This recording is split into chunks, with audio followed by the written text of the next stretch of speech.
हमारे नबी कहाँ पैदा हुए और कहाँ बसे? हमारे नबी मक्का में पैदा हुए, 53 साल वहाँ रहे, फिर मदीना में बसे। आपके वालिद और वालिदा का नाम क्या है?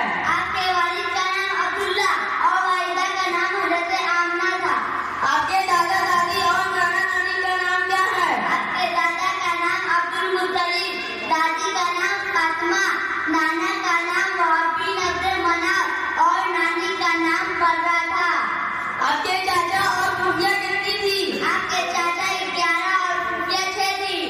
आपके कुल औलाद कितने थी? आपके कुल 7 औलाद थे, जिनमें से 3 बेटे और 4 बेटियां थी।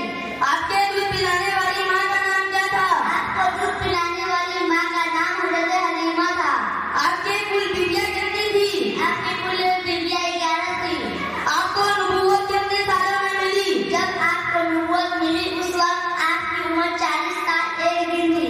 आपका इंतकाल कब हुआ और कहाँ हुआ? आपका इंतकाल 63 साल की उम्र में मदीने में हुआ। माशाअल्लाह, आपने बहुत बेहतरीन जवाब दिया। आप किस मदरसे में पढ़ते हैं? मैं कथौलिया के मदरसा तालीमुल कुरान में पढ़ता हूँ। मुझे भी अपने बच्चे को भेजना है। मुझे इजाजत दीजिए। अस्सलाम वालेकुम। वालेकुम अस्सलाम। अस्सलाम वालेकुम। Subhanallah.